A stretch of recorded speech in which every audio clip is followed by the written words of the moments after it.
Boa tarde, pessoal. Sejam muito bem-vindos ao Café Digital. Hoje, no nosso último dia aqui do projeto, encerrando com chave de ouro, vamos receber a nossa amiga Ana Moroni, de Goiânia, que coordena aí muitas iniciativas de licitação. E eu já quero aproveitar e saudar todos os amigos aqui. A Ana já está aqui com a gente, eu vou colocar ela online. E a gente já vai começar a transmitir com ela agora.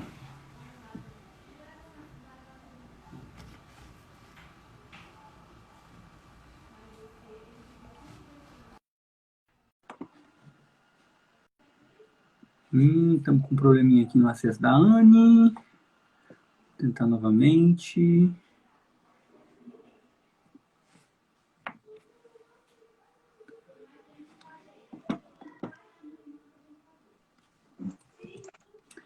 Olá, Oi, minha amiga Ana. Muito boa tarde, tudo bem com você? boa tarde, tudo bem?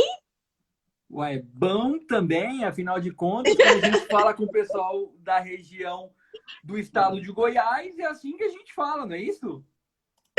É assim mesmo. Muito Aí não é bom, café digital, é um cafezinho. muito bom. Cafezinho, aqui é um cafezão em Brasília. Minha amiga Ana, primeiro eu tenho que te pedir desculpas porque eu acabei fazendo esse convite para você com um pouco, com não tanto prazo, mas eu quero te agradecer porque você aceitou e óbvio que essa ideia é tudo muito startup aqui, né? A gente muda muito rápido, a gente age muito rápido.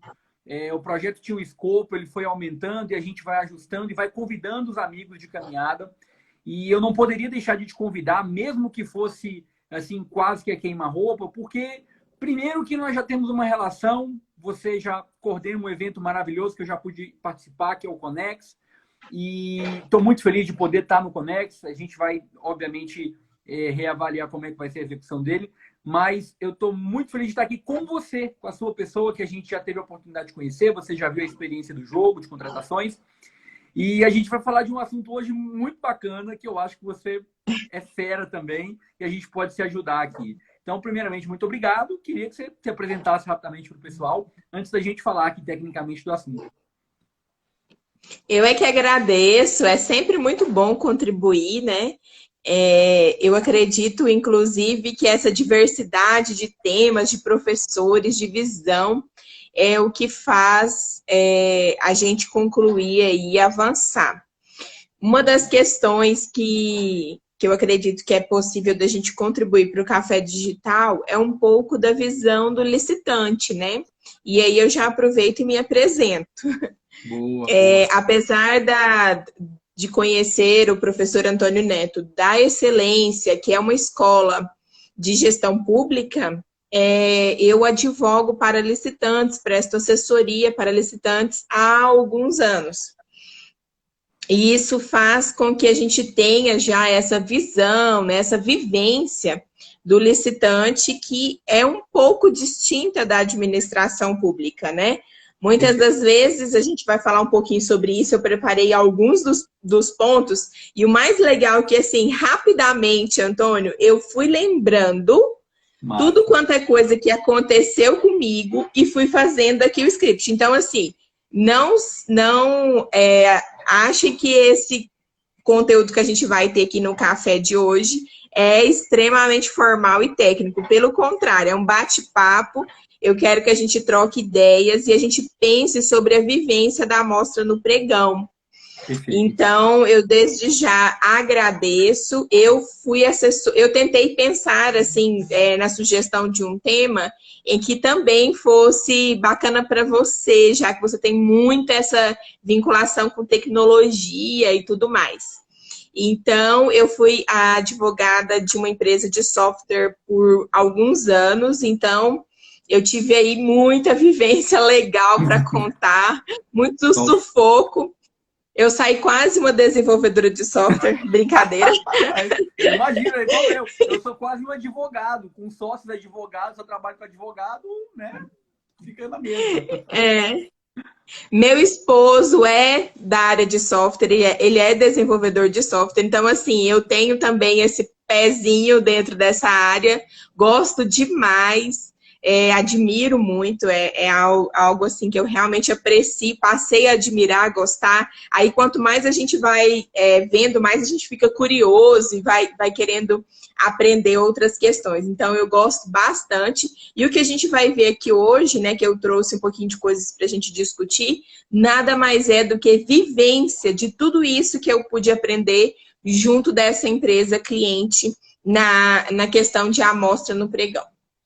Interessante, Ana. Olha, eu assim fico feliz porque essa proposta do tema foi sua. Eu joguei para você e você me falou desse tema e eu adorei, porque eu já fui fornecedor, eu já fiz POC, já tive que apresentar amostra, mas obviamente tem 12 anos que eu não atuo no mercado como fornecedor de soluções de software e de sistemas. Já desenvolvi projetos de fábrica de software e tenho certeza que sua contribuição vai ser muito relevante, que a gente vai crescer muito. E de maneira muito direta, porque nosso tempo é encurtado, realmente é um pitch hoje, nós temos até às 17 horas.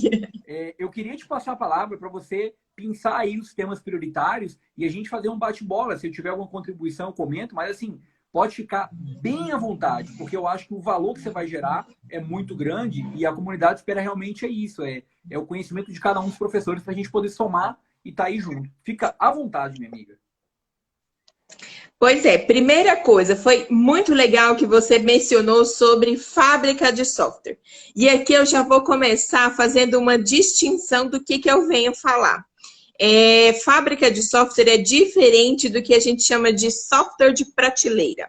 Software de prateleira é basicamente um software que já existe, a empresa já o desenvolveu, e ela apenas faz a cessão, né, do uso daquele software ou alocação daquele software para o órgão público. A fábrica de software, não. A administração pública tem o que a gente chama de requisitos, que são as necessidades da administração pública, e ela quer que essa empresa desenvolva um produto para ela, né? Então, basicamente, para uma visão bem leiga, que eu sou leiga, sei que muitos de vocês são leigos, a diferença é essa. Então, eu tenho fábrica de software e software de prateleira. E o que a gente veio falar aqui hoje é sobre software de prateleira, que é quando a administração pública necessita locar ou pedir aí a licença, cessão do direito de uso, né? Comprar essa cessão do direito de uso de uma empresa, de um software que já existe. Por que eu vou falar de software de prateleira? Porque é mais recorrente na administração pública, nas prefeituras, nos órgãos estaduais. E a fábrica de software, ela é algo que envolve muitas outras questões. A gente poderia ficar falando aqui muitas horas e não é o caso. Então, a gente vai falar de software de prateleira. Ou seja, a administração pública tem uma necessidade, ela quer que o fornecedor apresente qual a solução que ele tem para aquele problema. E uma solução pronta. E que não vai ficar para a administração pública. Pode ser que na aquisição do direito de uso, que a gente chama, a administração pública fique com esse software. Mas isso daí já é outra etapa da contratação. Uma questão muito interessante é a distinção de amostra, prova de conceito e protótipo. Muito se bagunça sobre esses três conceitos. A amostra e a prova de conceito, elas podem ser fungíveis entre si. Eu posso usar a amostra para a prova de conceito para a amostra. Tranquilamente, não tem nenhum problema nisso. Apesar de que a doutrina, né, os doutrinadores, vocês professores, costumam dividir e separar a amostra da prova de conceito quando a amostra se trata de um produto, onde eu apresento e verifico aquele produto, e a prova de conceito como algo que precise se provar uma funcionalidade, e não simplesmente apresentá-la. E o protótipo? Bem, o protótipo não tem nada a ver com o processo de contratação em si. Ele tem a ver com a parte de execução contratual. Ana, mas como assim? Protótipo, execução contratual. Vou dar um exemplo bem simples, que não é da área de software, para ficar mais fácil. A administração pública precisa contratar aqueles totens grandes. Tá fazendo barulho da construção? Se tiver, eu fecho a janela. Não estou ouvindo nada, não? Tá tranquilo. Não. Tá?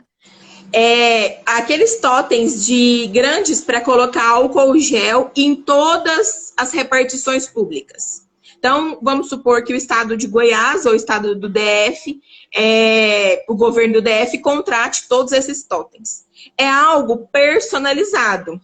Ali, a administração pública determinou, descreveu algo que ela quer, mas não tem no mercado. Algo pronto para entregar. Então, na parte da execução contratual, antes que se comece a fabricar todos esses totens, a administração pública solicita para a empresa que já venceu, que já foi contratada, um protótipo. Isso é protótipo. É uma amostra daquilo antes que ele seja fabricado. Dentro Isso do pregão. também pode... Não, na fase de contratação. Okay. Já teve o pregão, já pode até ser que não seja pregão. Pode ser que seja concorrência, RDC, tudo bem, estatais, qualquer um. Na fase de contratação, a administração pública vem e fala, olha, antes de você fazer o 100, eu preciso que você faça 1. Para me mostrar e eu aprovar. Isso é protótipo. A gente fez então, isso, só um parêntese rápido. A gente fez isso uma contratação de uma solução de software que não era software de prateleira. Na verdade, ele era um software de prateleira que precisava de customização. E eu pedi para que eles fizessem no ano de 2012 um ajuste. E aí eles fizeram esse protótipo, então. Então, você chama de protótipo, entendi. Perfeito.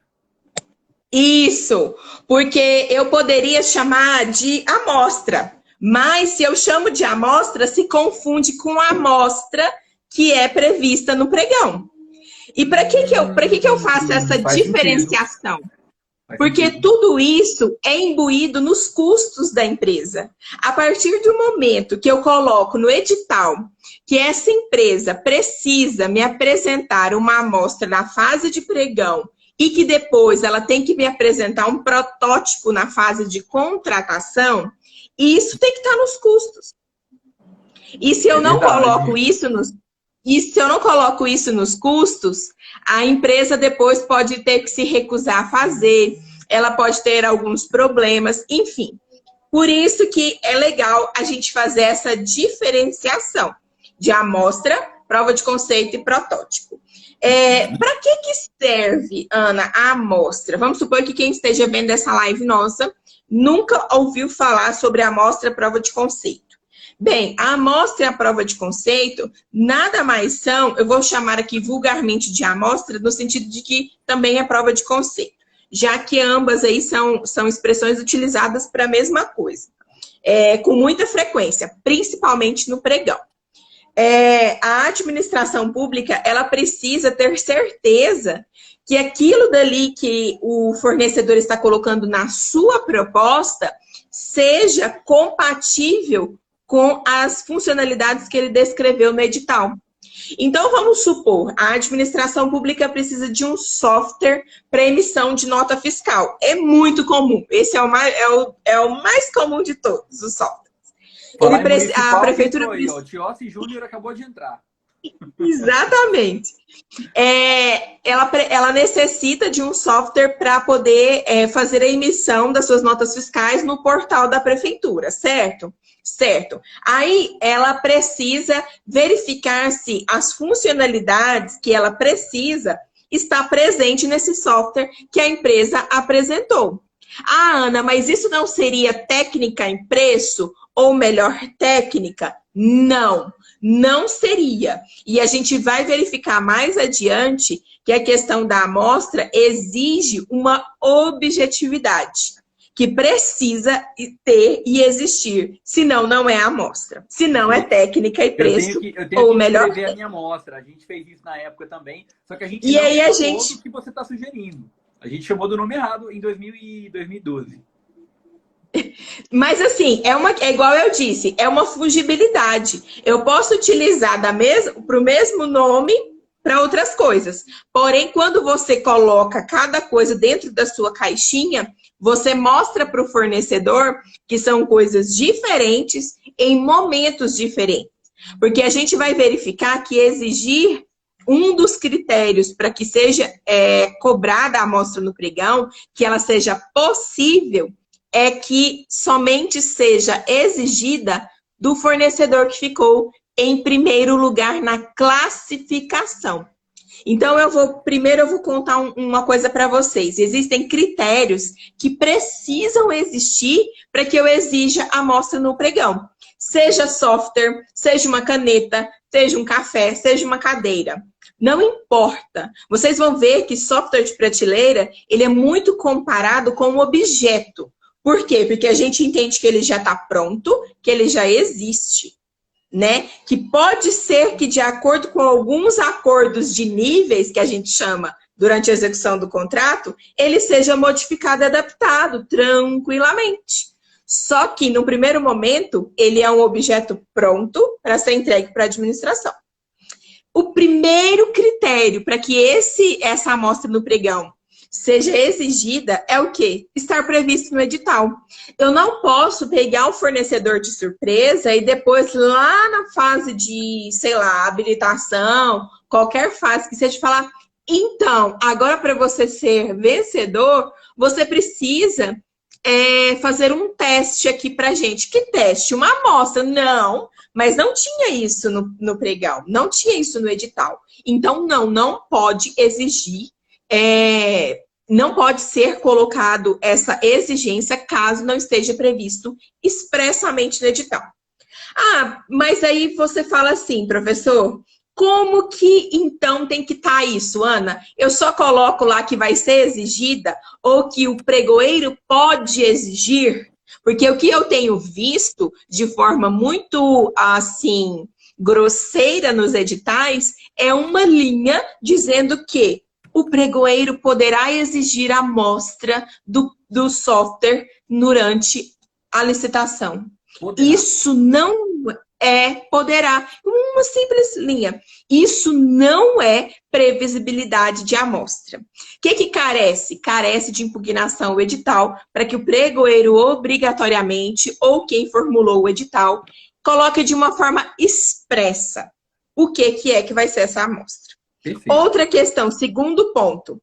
O ponto que a gente precisa, que a gente já mencionou, é que só pode ser exigido do primeiro colocado. E aqui eu sempre conto uma historinha muito maluca que aconteceu comigo, junto com o cliente. Eu estava assessorando ele à distância. Ele estava no estado do Tocantins e eu aqui em Goiânia. O que aconteceu? Era software, então o que o pregoeiro fez? Quero acreditar que era por inexperiência. Ele abriu todos os envelopes, credenciou todas as empresas, abriu todos os envelopes de habilitação, todos os documentos ele abriu. Ele abriu tudo.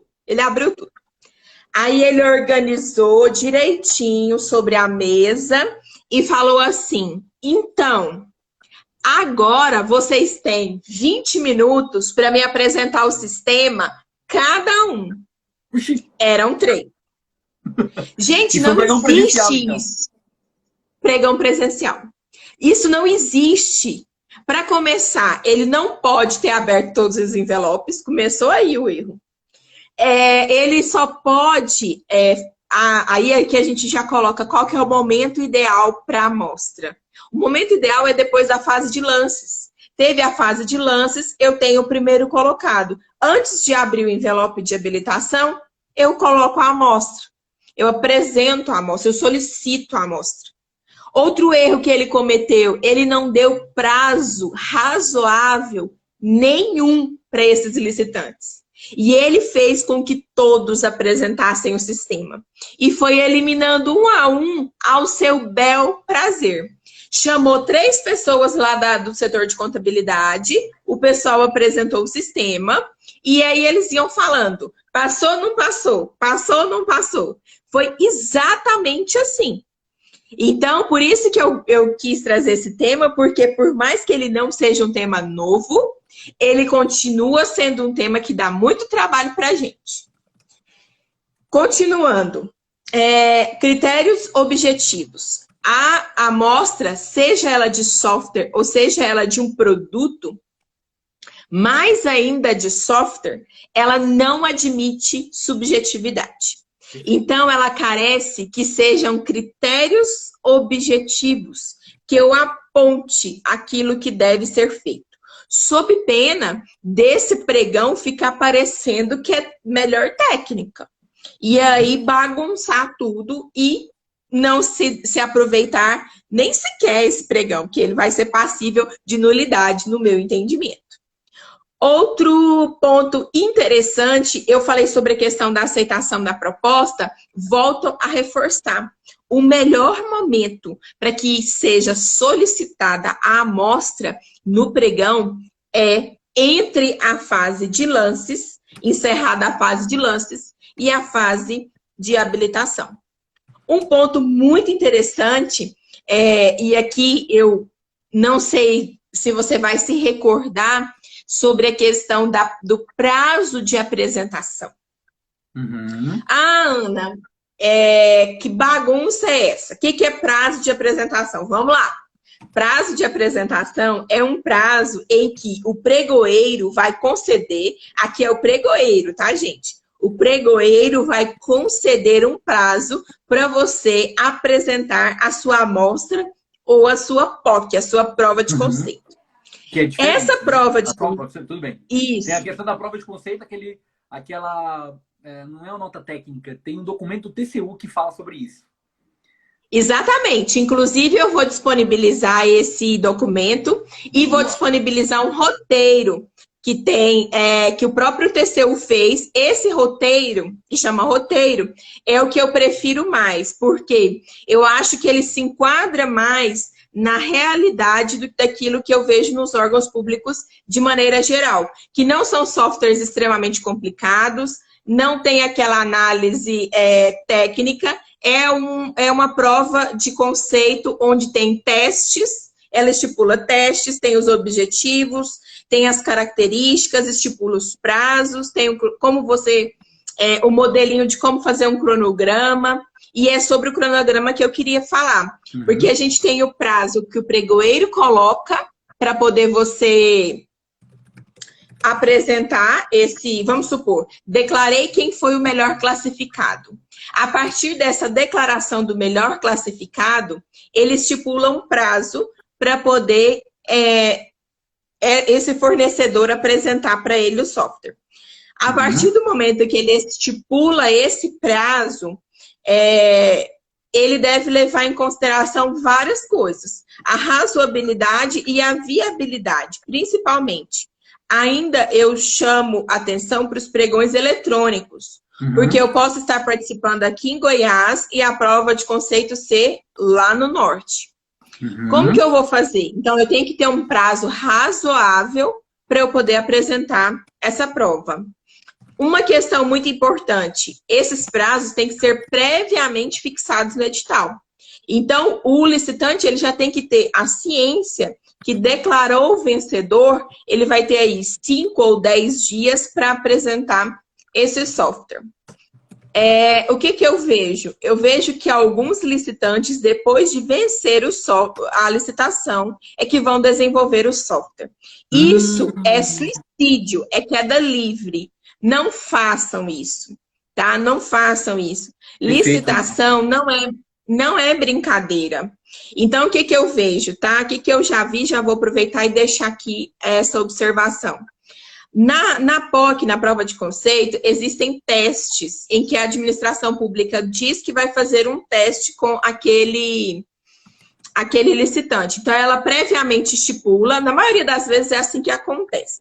Ela estipula ali 7 testes, então ela descreve no edital o que vai ser aquele teste, e aí no dia da prova de conceito, aquele licitante, ele acaba por apresentar da forma em que está lá no teste. Ele tem que atender o teste, certo? O que acontece? O que eu vejo? Eu vejo que alguns licitantes se atêm àquele teste para poder realizar a prova de conceito, participar da licitação e não se atém a se tem um software de forma integral e tudo mais. E isso daí acaba que ele chega no certame, ele faz o teste, ele faz outro, aí tem um que ele não se sai tão bem, aí ele vence a licitação. Aí quando ele vai entregar o produto, ele não tem o produto. E isso não pode acontecer, porque quando a gente fala de amostra, você não pode confiar que você passou na amostra, você tem um contrato. Porque entre a homologação do pregão e ao início da contratação, pode ser que sejam dias. E desenvolvimento de software não é assim. Ana, do dia muito para noite. interessante essa colocação, porque a gente vê muita empresa aventureira, a gente vê muita gente querendo desenvolver software. Ah, eu faço, eu sei. Mas o principal problema é que as pessoas não conhecem a regra de negócio do órgão. Elas querem ganhar o pregão, tem muitas plataformas que vão ajudar as empresas a ganhar o pregão, mas há limitações com relação a você conhecer a necessidade do cliente. E eu acho que, assim, tem muita gente aventureira, tem gente que faz dessa forma e dá certo. Mas o risco realmente é muito alto para ambos os lados. Eu acho que, assim... Para ambos os lados. O grande desafio é o gestor dizer muito bem o que ele quer dentro do edital. E eu passei por isso vendo uma situação de uma solução de inteligência artificial, de um grande órgão da região norte, precisava comprar a solução, eles fizeram aquela solução super detalhada. E aí, na hora que foi licitar, não deu. Porque o que a gente descobriu é que a especificação tinha que ser um pouquinho mais superficial, porque você não dá margem para o cara sequer propor a solução. Então, aquele negócio, eu vou fazer a especificação mais profunda ou mais rasa? Se for muito rasa, tu não diz o que tu quer. Se for muito profunda e específica, você não pode também mexer em nada do que você definiu. E aí o cara, às vezes, tem uma solução melhor, com menos especificação, e você vai ter que engolir o que o mercado está dizendo. Então, essa discussão eu tive com o professor Rafael também. Às vezes, a gente falar muito o que a gente quer pode ser um problema. É por isso que eu acredito que, com o tempo, nós temos que mudar a forma de se fazer licitação. Não mais escrevendo objetos, e sim definindo melhor o problema. Exatamente. E aí você chegou num ponto e eu gostaria que você mencionasse sobre a sua experiência. Inclusive, eu quero que você mencione também sobre essa questão da fungibilidade ou não dos termos que eu coloquei, da amostra e do POC e do protótipo. Mas eu gostaria que você, seguindo aqui até uma questão que eu não poderia deixar de falar, é sobre a questão de quem analisa a amostra.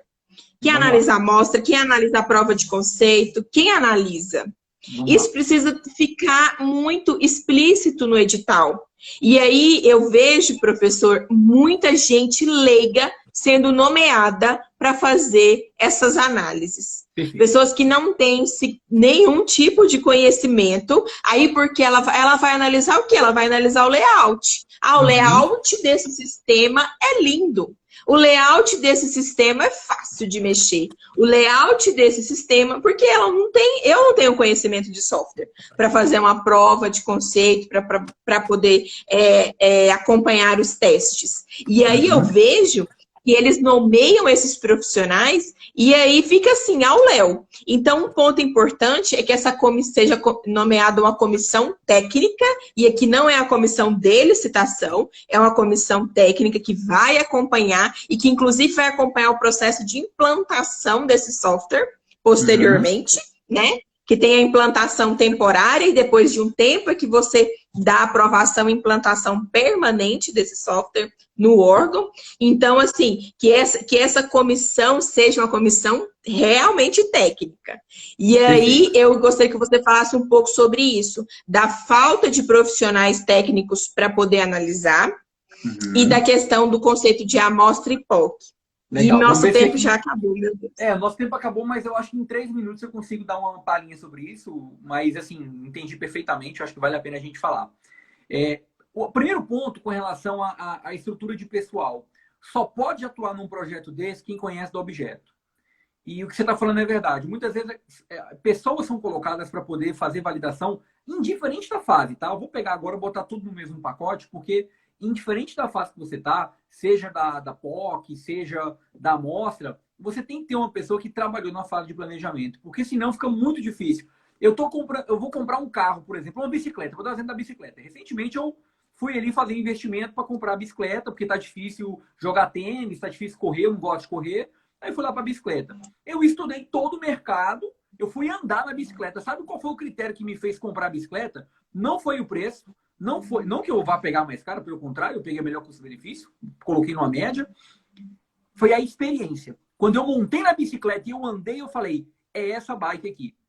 Só pode fazer essa validação quem teve a experiência de ter planejamento. Se você colocar qualquer outra pessoa, se o ordenador de despesa tiver qualquer insensibilidade de colocar outra pessoa, ele vai causar um problema tremendo. E é por isso que eu sempre digo que o problema é de liderança. Independente da fase que a gente está. Nós precisamos de ter uma liderança que conheça e mapeie o perfil das pessoas.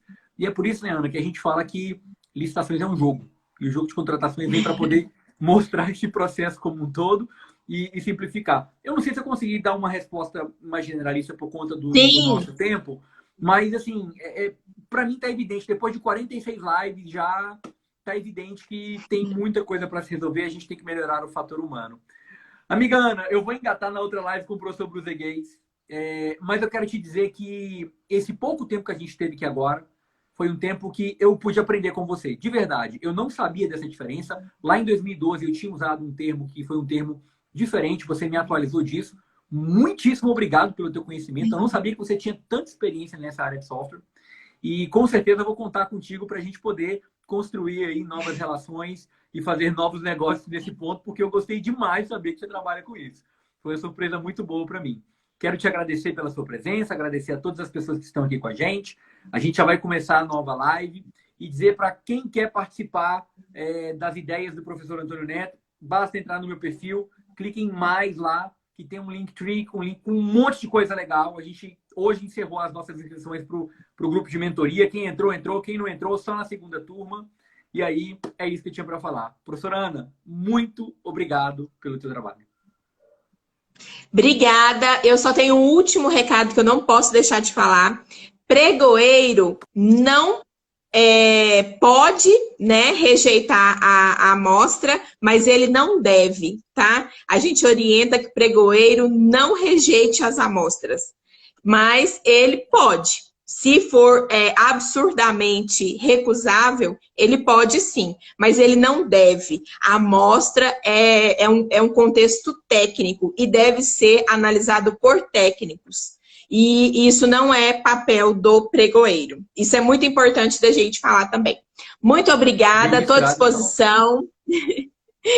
Um beijo e até a próxima. Valeu, até a próxima. Até o próximo Conex. Aguardo mais informações. Um abraço, pessoal. Eu vou sair para o amigo entrar. Oi? Eu vou sair para o amigo entrar. Beleza.